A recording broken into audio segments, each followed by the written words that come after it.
जब आंखों में अरमान लिया मंजिल को अपना मान लिया, जब आंखों में अरमान लिया मंजिल को अपना मान लिया, तो मुश्किल क्या आसान लिया, जब ठान लिया तो ठान लिया। बात समझ में आ रही है ना। सीएस की फैमिली के बच्चों को एक बात बोल दूं भाई साहब को, मैंने पहले ही बोली थी, टैक्स में तुम्हें अच्छे नंबर लेके आने हैं। प्राउड फील करवा देना मुझे भाई साहब, मैं सही बता रहा हूं, जितने ऑल ओवर इंडिया के सीएस के बच्चे अगर तुम्हारे टैक्स में नंबर नहीं आए ना अच्छे, मेरा पढ़ाने का फायदा नहीं है। मैं बता रहा हूं सर, जो कहोगे वो करने को तैयार हूं, बट तुम्हें टैक्स में अच्छे नंबर लेके आने। पहले तो अगर आप इस चैनल पे नए हो, इस चैनल को सब्सक्राइब करो पहले। मतलब कल मुझे इतना बुरा लगा, 40% नालायक बच्चे ऐसे हैं जो अनसब्सक्राइब है, बस वीडियो देख के भाग जाते हैं। ये तो चैनल तुम्हारा नहीं है क्या? अपना चैनल नहीं समझते क्या? तो चैनल को सब्सक्राइब करो, बेल आइकन दबाओ, लाइक करना, 1000 लाइक का टारगेट लेके चलते हैं इस वीडियो पे। मुझे पता लगे कि बच्चे मुझसे प्यार करते हैं। और सारे बच्चे मैनिफेस्ट करके जाना टैक्सेशन के नंबर, ऐसे अपने लास्ट वीडियो के अंदर किया था। डेली मैनिफेस्ट करोगे सर टैक्स में मुझे इतने नंबर लेके आने हैं। मैं कह रहा हूं सर, कई बार सरस्वती माता बैठी होती है, सच हो जाती है बात। आपको पता है वो एलजी का आईपीओ आया था, आपको दिखाता हूं मैनिफेस्टेशन की पावर। एलजी का आईपीओ था, कल हम सारे टीचर्स बैठे थे, कहां मैंने करी कहां मिलेगा, सबने कहा कहां मिलेगा, ठीक है। तो फिर मैनिफेस्ट की बात है, मैं कहा चलो मैनिफेस्ट करते हैं, मिलेगा मिलेगा, मिल चुका है मिल चुका है। आज सुबह मेल आई, एलजी का आईपीओ मिला हुआ है। अब ये नहीं पता मैनिफेस्टेशन या कुछ, बट कम से कम पॉजिटिव तो सोचो यार। हम क्यों नेगेटिव सोचें? एक बात बताओ, नेगेटिव तो हो ही, मतलब लास्ट क्या होगा, नेगेटिव ही तो होगा, तो हमें नेगेटिव सोचना क्यों है? वो तो लास्ट अंत है। तो क्यों ना हम पॉजिटिव सोचे कि नहीं सर हम टैक्स में 70 प्लस लेके आएंगे, नहीं सर हम टैक्स में 80 प्लस मार्क्स लेके आएंगे, नहीं सर हम कोशिश करेंगे, हम भी कर सकते हैं। तो पहली बात ये सारे बच्चे मैनिफेस्ट करके रहेंगे कि हाँ सर मैं कर सकता हूं, मैं 80 प्लस मार्क्स लेके आने की पूरी कोशिश करूंगा, और मैं कह रहा हूं तुम्हारे आएंगे, बस तुम बिलीव करके चलो। ये अपने आप को कम मत समझो सर, तुम्हारे पास बहुत बढ़िया नॉलेज है सर, बहुत बढ़िया नॉलेज है। आप नॉलेज को टेस्ट भी कर सकते हो। तुम अपनी नॉलेज की बात करोगे, तुम्हारी नॉलेज में कोई कमी नहीं है, बस तुम्हारे मेंटल लेवल में कमी है, जो हम कई बार कहते हैं कि हमसे हो नहीं पाएगा। होगा, 100% होगा। पेशेंस रखोगे, ठंडे दिमाग से करोगे, बहुत बढ़िया तुम एग्जाम निकाल के आओगे। ये मैं सीएस के बच्चों से कहना चाह रहा हूं, बस ये पर ध्यान दो। इधर सुनो ध्यान से, मैं कहना क्या चाह रहा हूं। अब इधर देखो, आपको मैं थोड़ा सा रिवीजन प्लान देने जा रहा हूं। बहुत सारे बच्चे कहते हैं सर एक रिवीजन प्लान दे दो कि आने वाले जो हमारे, मैं ये जो प्लान बना के दे रहा हूं, ये प्लान बना के दे रहा हूं कि मैं मान रहा हूं कि 31 अक्टूबर तक आपके दोनों ग्रुप की कोचिंग खत्म हो जाएगी। क्योंकि अभी बहुत सारे बच्चों के रेगुलर बैच चल रहे हैं, कईयों के खत्म हो चुके हैं, कईयों के चल रहे हैं। दिवाली बीच में आ गई है, 4-5 दिन की छुट्टियां भी हैं, फेस्टिवल भी है। वो सब कुछ निकाल के मैं ये प्लान करके चल रहा हूं कि 1 नवंबर से लेके 16 दिसंबर तक 46 दिन हमारे पास है, 46 या 47 डेज। उसका हम प्लान क्या करके चलेंगे वो तुम्हें बता रहा हूं। और ये प्लान उन बच्चों के लिए जिनकी 31 अक्टूबर को कोचिंग खत्म हो रही है 1 नवंबर से। सर उससे पहले मेरी कोचिंग खत्म हो चुकी है, सर मेरी कोचिंग तो पहले ही खत्म हो चुकी थी। फिर तो अच्छी बात है, फिर तो तुम वेट किसकी कर रहे हो? फिर तो रिवीजन प्लान के छोड़ो, तुम अपने प्लान बनाओ और रिवीजन स्टार्ट करो। प्लान बनेगा। देखो पहली बात तो ये, मैं यहां पर ये नहीं बताऊंगा इतने से इतने बस तक ये पढ़ना है, क्योंकि वो तुम खुद आइडेंटिफाई करोगे। तुम्हें तुमसे बेस्ट कोई नहीं जानता। मैं कई बार देखता हूं बच्चे मतलब लगे हुए हैं ग्रुप में, यार कितने से कितने घंटे तक क्या करूं, कितने से कितने बजे तक क्या पढ़ूं। एक बात बताओ, तुम्हारा सोना, तुम्हारा जागना, तुम्हारा खाना, तुम्हारा पीना, तुम्हारा रहना, तुम्हारे पेरेंट्स कोई दूसरा थोड़ा जानता है? ये तो हर इंसान खुद जानता है। और अपने से बेस्ट टाइम टेबल कभी नहीं बनता। मैं तुम्हें क्या आइडिया दे दूंगा, एक दिन में कितने पेपर पढ़ने चाहिए, कितने चैप्टर तुम्हें यहां तक खत्म करने हैं, कितने आवर्स तुम्हें हर पेपर को देने हैं, ये सारी बातें मैं तुम्हें बता दूंगा। उसके बेस पे एक प्लान तुम अपना खुद का तैयार करोगे, क्योंकि तुम्हें पता है कि तुम रात को पढ़ते हो दिन में पढ़ते हो। मैं प्लान बना रहा हूं दिन का, बच्चा कह रहा है मैं तो रात में पढ़ता हूं, प्लान फेल हो गया। मैंने प्लान बनाया रात का, बच्चे कह रहे हम दिन के अंदर पढ़ते हैं, प्लान फेल हो गया। मैंने कहा शाम को 3 से 5 बजे तक आपने टेक्स्ट पढ़ना है, आपने कहा मैं तो उस टाइम पढ़ ही नहीं सकता, मेरी कोचिंग होती है, ये मैं कोचिंग पढ़ाता हूं, मैं दुकान पे होता हूं, प्लान फेल हो गया। तो ये टाइमिंग वाले प्लान जो है ना, ये तुम खुद बनाओगे। मैं तुम्हें आइडिया देने जा रहा हूं कि अपने प्लान किस बेस पे बनाना है।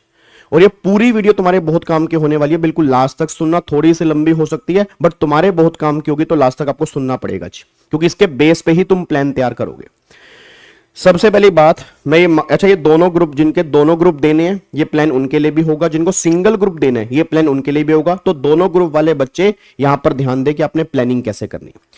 पहले वही बात जी, एक तो मैनिफेस्टेशन। सारे बच्चे कमेंट, जो बच्चा इस वीडियो को देख रहे हैं वो मैनिफेस्ट करके जाएगा। सर आज तक आपने नहीं किया तो भी आप करके जाओ, कुछ बुरा नहीं होगा तुम्हारा, कुछ हो सकता है अच्छा ही हो जाए, बुरे का तो मतलब ही नहीं है, ठीक है ना। और ये मत सोचना कि नजर लग गई तो क्या होगा, ठीक है ना, ऐसा कुछ नहीं होता। तो सारे बच्चे अगर आपने इस वीडियो को ओपन किया है तो उस हर बच्चे का कमेंट आना जरूरी है कि आप कितना मैनिफेस्ट करते हो स्कोर, हर पेपर के अंदर कितना मैनिफेस्ट करते हो और क्या तुम उसके लिए प्रिपरेशन करोगे नहीं करोगे। अब सुनो ध्यान से, पहली बात ये ध्यान दो कि सबसे पहले हर बच्चा ये तैयार रखे कि आपके दोनों ग्रुप जो है वो 31 अक्टूबर तक खत्म हो जाने चाहिए किसी भी हालात में। इसके बाद तुम्हारी कोई कोचिंग नहीं चलेगी। इसके बाद अगर तुम्हारी कोई कोचिंग चल रही है तो बहुत बड़ी दिक्कत वाली बात है। 31 अक्टूबर तक आपको कैसे भी करके दोनों ग्रुप अपने खत्म करने हैं। रेगुलर बैच की बात कर रहा हूं मैं, रेगुलर बैच अगर हो चुके हैं तो आई होप तुम्हारी रिवीजन चल रही है। अगर रिवीजन चल रही है तो ये प्लान लेके चलो 31 अक्टूबर तक तुम्हें एक रिवीजन अपनी पूरी खत्म कर देनी है जिनकी कोचिंग 31 अक्टूबर से पहले खत्म हो चुकी है। मान लो तुम्हें लग रहा है कि सर हमारी 10 अक्टूबर को खत्म हो गई, 15 को खत्म हो गई, सर मेरी 20 अक्टूबर को कोचिंग खत्म हो रही है। 10 दिन तुम्हारे पास है ना, 10 दिन के अंदर कम से कम 1-2 पेपर की रिवीजन कंप्लीट करो, बैठना नहीं है। हाँ 4-5 दिन दिवाली पे अपने फेस्टिवल पे लगाओ, पेरेंट्स के साथ लगाओ, लगाने बहुत जरूरी है। पैनिक मत होना, गुस्से मत होना, 4-5 दिन लगा दो, कोई दिक्कत नहीं। उसके बाद फिर जम के पढ़ना, उसके बाद फिर जम के पढ़ना बस सर, ठीक है ना, ये बात यार। उसके बाद फिर तुम्हें इफ एंड बट नहीं, फिर तुम्हें पूरा फोकस पढ़ाई के ऊपर लगाना है। जो फेस्टिवल घर वालों के साथ मनाने मनाओ, देन फिर पूरा फोकस जो है अपनी फिर पढ़ाई पे लगा देना चाहिए। सेकंड बात ध्यान देना जी, आपको मोबाइल से दूर रहना है जब तुम रिवीजन करोगे। ये सबसे खतरनाक प्रॉब्लम आज के टाइम की हो चुका है जी। व्हाट्सएप ग्रुप बन चुके हैं, टेलीग्राम ग्रुप बन चुके हैं, मैं कोई भी ग्रुप का लिंक डालता हूं बच्चे ऐड हो जाते हैं। मैंने कहा ग्रुप पड़ा है किसके लिए? प्रोफेशनल के बच्चों के लिए, एक्सी वाले बच्चे जुड़े पड़े हैं। मैंने कोई ग्रुप बनाया सीएस प्रोफेशनल में, आईबीसी की रिवीजन का, टैक्स वाले बच्चे जुड़ गए। मतलब आपको जुड़ना है क्या ग्रुप में? बस ये काम गलत कर रहे हो सर, बहुत गलत कर रहे हो। कोई इंपॉर्टेंट इंफॉर्मेशन इन ग्रुप्स में नहीं आती, मैं सही बता रहा हूं। आधा तो टाइम वेस्ट होता है, आधा तुम्हारा दिमाग खराब होता है, उसमें क्वेश्चंस आते हैं वो तुमसे सोल्व नहीं होते, बच्चा कहता है हमारे बस का ही नहीं है। तो सारी की सारी नोटिफिकेशन ऑफ कर दो आने वाले 1.5-2 महीने के लिए। हाँ जो ग्रुप बहुत इंपॉर्टेंट है, तुम्हें लग रहा है नहीं एक्चुअल में वो अच्छे ग्रुप में, उससे हमारी पढ़ाई अच्छी होती है, उन ग्रुप को एक अलग लेके चलो। बाकी सबकी नोटिफिकेशन ऑफ करो या सब ग्रुप से एग्जिट हो जाओ। ये तुम्हारे भले की बात करो, बाद में जुड़ जाना, जिंदगी पड़ी है, 1000 ग्रुप में और जुड़ जाना, लगे रहना पूरा दिन व्हाट्सएप पे, बट अगले 2 महीने हरकत बंद कर दो। बस अगले 2 महीने बस ये हरकत बंद कर दो। जो अच्छे ग्रुप हैं, जो तुम्हें लगता है तुम्हारे काम के हैं, उसमें जुड़ सकते, कोई दिक्कत वाली बात नहीं है। बाकी जहां फिजूल की बातें हो रही हैं सारे एग्जिट करो या म्यूट कर दो जी। बात समझ में आ रही है? उसके बाद जब तुम रिवीजन करोगे फोन से दूर रहो। हाँ अगर तुम फोन से ही रिवीजन देखते हो, सर हम तो आपकी रिवीजन क्लास फोन से ही देखते हैं, तो फिर सारी नोटिफिकेशन बंद करो ताकि रिवीजन करते हुए कोई दिक्कत ना आए। सारी नोटिफिकेशन बंद करो, वीडियो को पहले डाउनलोड करो, ठीक है। अगर वीडियो डाउनलोड नहीं होती है तो देखो, बट विदाउट नोटिफिकेशन देखो। ये बात ध्यान दो, नोटिफिकेशन बीच में बार बार नहीं आनी चाहिए, नोटिफिकेशन म्यूट होनी चाहिए जी। उसके बाद पहले डीटी हो या आईडीटी हो, पहले छोटे मोटे चैप्टर लेके चलो। इवन डीटी आईडीटी में नहीं, हर पेपर में, लो हो, ठीक है, आपका ईसीआईपीएल है, सिक्योरिटी लो है, कोई पेपर है, पहले छोटे छोटे चैप्टर उठाओ ताकि तुम्हें कम से कम ये लगे कि हमारा इतना सिलेबस तो हो चुका है।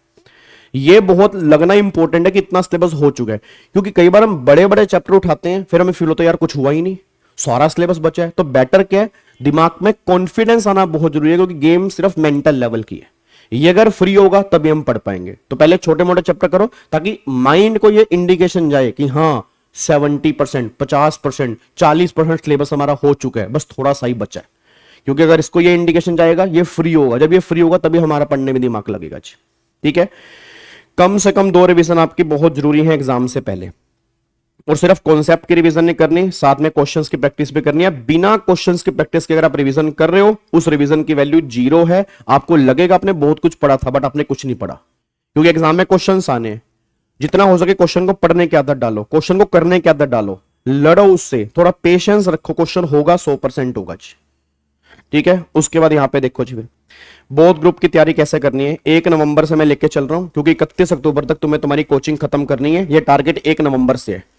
16 दिसंबर तक तुम्हारे पास अप्रोक्सीमेट 46 या 17 दिसंबर तक अगर लेके चलोगे तो 47 दिन तुम्हारे पास बचेंगे। 47 दिन अप्रोक्सीमेट मान लो 6 दिन हर पेपर को, थोड़े से ज्यादा ही मिलेंगे, बट मान लो 6 दिन हर पेपर को। अब 6 दिन सबको देने जरूरी नहीं है, वो तुम्हें देखना तुम्हें कितने दिन देने हैं। मेरे अकॉर्डिंग कंपनी लोगों को तुम 7 दिन दे सकते हो, क्योंकि पेपर टेक्निकल बनता है, केस स्टडी बेस्ड बनता है। सेटिंग अप को थोड़ा तुम 5 दिन दे सकते हो, अगर तुम्हारा सेटिंग अप थोड़ा सा अच्छा है तो 5 दिन दे सकते हो उसको। हर पेपर के दिन गिनवा रहा हूं पहले, कितने कितने दिन हर पेपर की 2 रिवीजन के लिए मिलेंगे, मतलब पूरे पूरे दिन की बात कर रहा हूं, 3-3 घंटे नहीं, पूरे पूरे दिन कितने मिलेंगे। जीआईएल को 5 दिन दे सकते हो अगर तुम्हारा जीआईएल अच्छा है। जीआईएल के अंदर वैसे भी काफी सारे चैप्टर खत्म हो चुके हैं, जो मुझे अंकुश सर ने बताया था। 7 दिन CFM को दे सकते हो, क्योंकि CF के अंदर तुम्हारा हाथ तंग रहता है, प्रैक्टिकल क्वेश्चन में दिक्कत आती है, उसको दे सकते हो। सिक्योरिटी लो, CMSL को 6 दिन दे सकते हो, ECIPL को 7 दिन दे सकते हो, या उसके रिवर्स भी कर सकते हो। टैक्स को मैंने यहाँ पे 9 दिन दिया, रीजन क्योंकि DT भी है, IDT भी है, कस्टम भी है, ये नहीं मेरा पेपर है, DT भी है, IDT भी है, कस्टम भी है, तो 3 अलग अलग टैक्सेस हैं। आपको 5 दिन देने हैं, 5 दिन तो अच्छी बात है, अगर तुम्हें टैक्स अच्छे से आता है आप 4 दिन भी दे सकते हो। बट मेरे अकॉर्डिंग अगर टैक्स में तुम्हें थोड़ी दिक्कत है, कम से कम 9 दिन तुम्हें देख के चलने हैं, क्योंकि कम से कम 5 दिन DT को दो, 3 दिन या 4 दिन IDT को देके चलोगे, तब बढ़िया तरीके से रिवीजन होगी। अब कैसे रिवीजन करनी है, टारगेट लेके चलो, पहली रिवीजन सारी 25 नवंबर तक खत्म हो जानी चाहिए। अभी इस वीडियो के बाद बैठ के टाइम टेबल बनाओगे 25 नवंबर तक कैसे खत्म करनी है। डेली आपको कितने पेपर पढ़ने हैं, डेली आपको 4 पेपर से ऊपर नहीं पढ़ने, ये बात ध्यान दो। वैसे 3, मेरे अकॉर्डिंग 3 पढ़ने चाहिए, बट अगर तुम्हें ज्यादा ही है कि पेपर तुम्हें ज्यादा पढ़ने की आदत है तो 4 पेपर। कई लोग 2 भी पढ़ते हैं, 2 भी बहुत अच्छे हैं। 1 पेपर नहीं पढ़ना, कम से कम 2, ज्यादा से ज्यादा 4 पेपर दिन में लेके चलने हैं। सारे पेपर एक साथ नहीं लेके चले, जिनके बोथ ग्रुप है।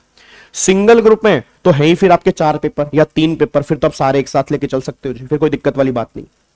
आपको 4 पेपर। अच्छा, जिनका सिंगल ग्रुप है ना, ये टाइम उनका डबल हो जाएगा जी।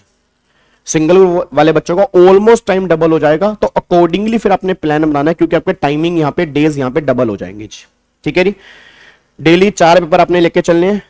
25 नवंबर तक तुम्हारी एक रिवीजन खत्म हो जानी चाहिए, किसी भी हालत में हो जानी चाहिए। कैसे करेंगे अभी आपको बताऊंगा कि कैसे करनी है। सेकंड रिवीजन 15 दिसंबर तक तुम्हारी सेकंड रिवीजन खत्म होगी। तीसरी रिवीजन जो होगी वो एग्जाम से पहले होगी। ये 2 रिवीजन है, थर्ड रिवीजन जो होगी वो एग्जाम से पहले होगी, बस ये पर ध्यान दो। उसके बाद देखो यहां पे जी, डेली 12 से 15 घंटे का इफेक्टिव आउटपुट निकलना चाहिए, 15 घंटे से कम नहीं होना चाहिए, 12 घंटे से तो कम बिल्कुल नहीं। इफेक्टिव की बात कर रहा हूं, किताबें लेके नहीं बैठना, पढ़ना भी है उसको। कई बार तुम किताबों के नीचे मोबाइल रख के बैठते हो, पागल किसको बना रहे हो? किसी को पागल नहीं बना रहे, करियर तुम्हारा है, पैसे तुम्हें मिलने हैं, डिग्री तुम्हें मिलनी है, पागल किसको बना के करी क्या लोगे? ठीक है, तो 15 घंटे का इफेक्टिव। उसके बाद 4 घंटे हर पेपर को तुम्हें डेली लेके चलने हैं। अगर 4 पेपर ले रहे हो तो 3-3 सवा 3-3 घंटे हो गया। 3 पेपर लेके चल रहे हो तो हर पेपर को 4 घंटे कम से कम तुम्हें देके चलने हैं। अर्ली मॉर्निंग, अगर तुम सुबह जल्दी उठते हो तो पहले लो पढ़ लो। जैसे तुम्हें जो पेपर मुश्किल लगता है ना, मुश्किल लगता है, वो सुबह सुबह पढ़ लो, क्योंकि सुबह सुबह बहुत फ्रेश दिमाग होता है, चीजें दिमाग में ज्यादा जाती है। बात मैं नहीं कह रहा, ये बात साइंटिफिकली प्रूफ है। तो पहले वो सुबह पढ़ो जो तुम्हें मुश्किल लग रहा है।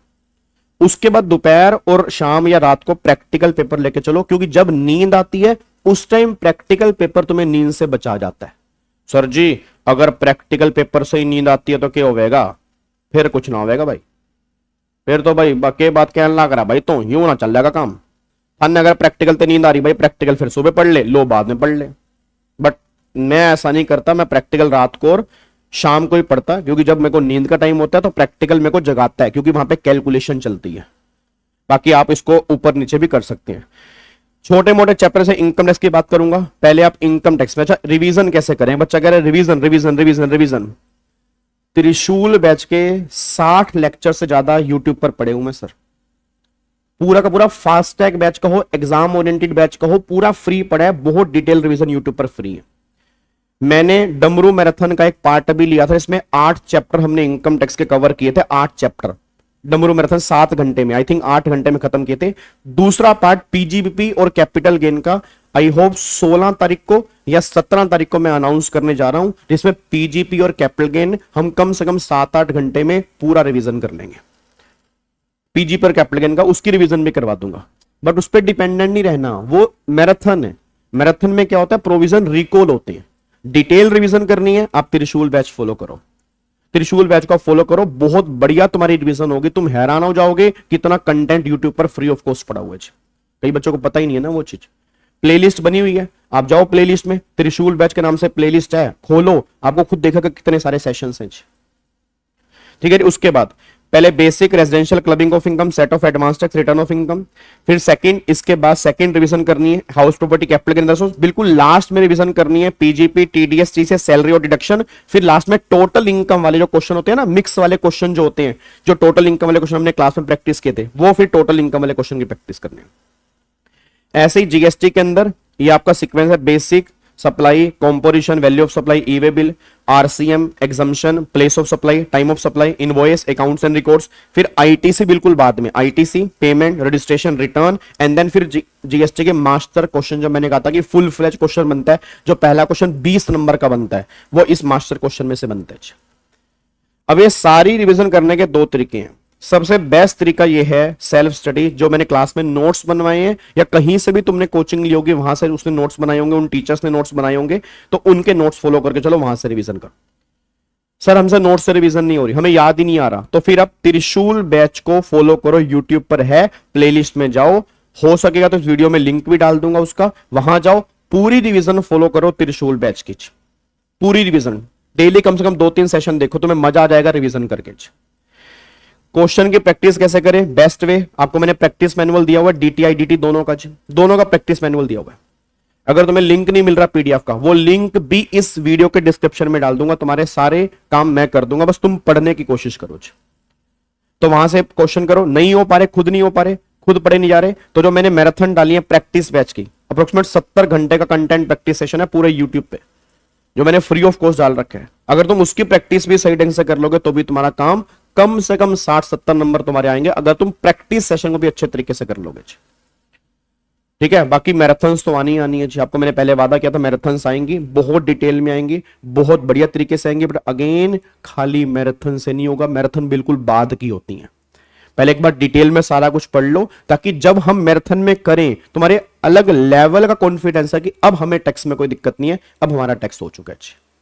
ठीक है जी, अब सारे बच्चे मैनिफेस्ट करके रहेंगे, कमेंट करेंगे कि तुम्हें कितने नंबर हर पेपर में लेने हैं, क्या तुम टारगेट लेके चल रहे हो, तुम्हारी पढ़ाई कैसे चल रही है, दिल खोल के लिखो, मैं चेक करूंगा सबके कमेंट, क्या आप मैनिफेस्ट करते हो, आपकी सोच कैसी है। और अगर कोई डाउट है तो वो भी आप कमेंट बॉक्स में डाल देना।